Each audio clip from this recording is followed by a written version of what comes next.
नमस्कार। सच्चिदानंद स्पिरिचुअल को आपन स्वागत। प्रथम अध्याय प्रथम श्लोक रे धृतराष्ट्र संजय ठारू जानिबाकु चाहिथिले कुरुक्षेत्र युद्धभूमि रे युद्ध पई एकत्रित होइथिबा तांकर पुत्र माने ओ पांडुंकर पुत्र माने कोन कले। एहार उत्तर रे द्वितीय श्लोक रे संजय कहिसंती दृष्ट्वा तु पांडवानीकं व्यूढं दुर्योधनस्तदा आचार्यमुपसंगम्य राजा वचनमब्रवीत्। अर्थात सेतेबेले राजा दुर्योधन व्यूहाकार सज्जित होइथिबा पांडव सेना को देखि आचार्य द्रोणଙ୍କ निकटକୁ ଯାଇ କହିଲେ, छोट पिलामाने भयभीत हेले जेपरि निज पिता बा माताଙ୍କ निकटକୁ दौड़ी जाती सेहीपरि निजକୁ राजा बोली भाबुथुबा महामानी दुर्योधन व्यूहाकार सज्जित होइथिबा पांडव सेना को देखिबा परे निजर गुरु द्रोणाचार्यଙ୍କ निकटକୁ दौड़ी जाई किछि अभियोग करिसंती। एही अभियोग कोन ता आमे परवर्ती श्लोक रे जानिबा। पश्यैतं पाण्डुपुत्राणाम् आचार्यो महतिं च मुं व्यूढं द्रुपदपुत्रेण तव शिष्येण धीमता।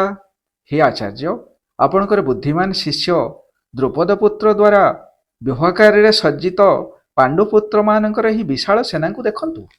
कौरव मानकर सेनापति थिले पितामह भीष्म और पांडव मानकर सेनापति थिले द्रौपदी भाई धृष्टद्युम्न। तांकर पिता होउछंती राजा द्रुपद, किंतु दुर्योधन निजर अहंकार पई तांकु धृष्टद्युम्न बोली न कही द्रौपदपुत्र बोली कहिसंती।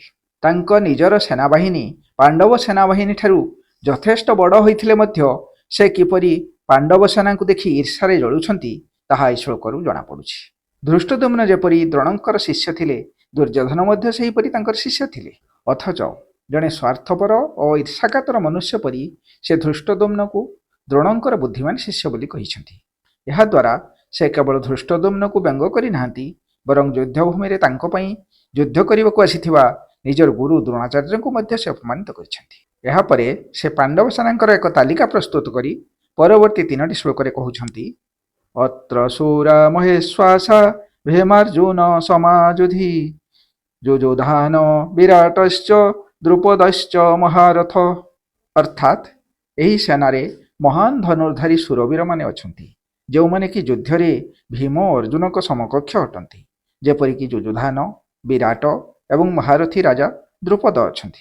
धृष्ट केतुश्चकितान काशीराजश्च वीर्यवान पुरुजित कुंती भोजश्च शैवाश्च नरपुंगव। सेहीपरि धृष्ट केतु चकितान बलवान काशीराज पुरोजित कुंतीभुज एवं नरश्रेष्ठ शैव मध्य अछंती। युधामन्युश्च विक्रांत उत्तमौजाश्च वीर्यवान सौभद्र द्रौपदेयाश्च सर्व एव महारथा। एवं पराक्रमी युधामन्यु बलवान उत्तमौजा सौभद्रा पुत्र अभिमन्यु तथा द्रौपदींकर 5 पुत्र मध्य अछंती। एमाने समस्ते महारथी अटंती।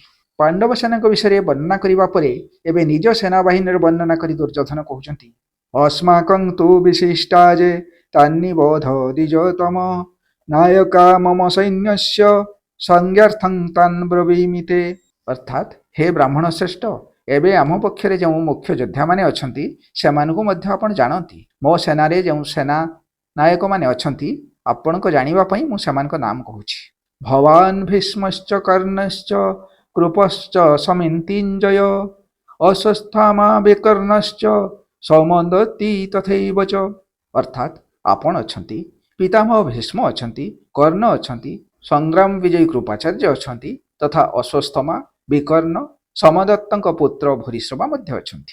अन्ये च बहवः शूरा मदर्थे त्यक्तजीविता नाना शस्त्र प्रहरणा सर्वे युद्ध विशारदा। एमानक व्यतीत मो पई प्राण देवाकू प्रस्तुत थिबा आहुरी अनेक शूरवीर विभिन्न अस्त्रशस्त्र सज्जित होई मो पई युद्ध करबाकू प्रस्तुत अछंती एवं सेमाने मध्य समस्त युद्ध विद्यारे निपुण अटंती। एहा परे दुर्योधन कहउचंती अपर्याप्तं तदस्माकं बलं भीष्माभिरक्षितं पर्याप्तं तिदमेतेषां बलं भीमाभिरक्षितं। अर्थात भीष्मंक सुरक्षा रे थिबा आमर सेना अपरिमित बा असंख्य, किंतु भीमंक सुरक्षा रे थिबा सेमानकर सेना खूब सीमित बा अल्प संख्यक। तेणु ता पर श्लोकरे से निजर सेनाबाहिनी और द्रोण को उद्देश्य कहिछंती अयनेषु च सर्वेषु यथा भागम अवस्थिता भीष्ममेवाभिरक्षन्तु भवन्तः सर्व एव हि। अर्थात आपण माने समस्ते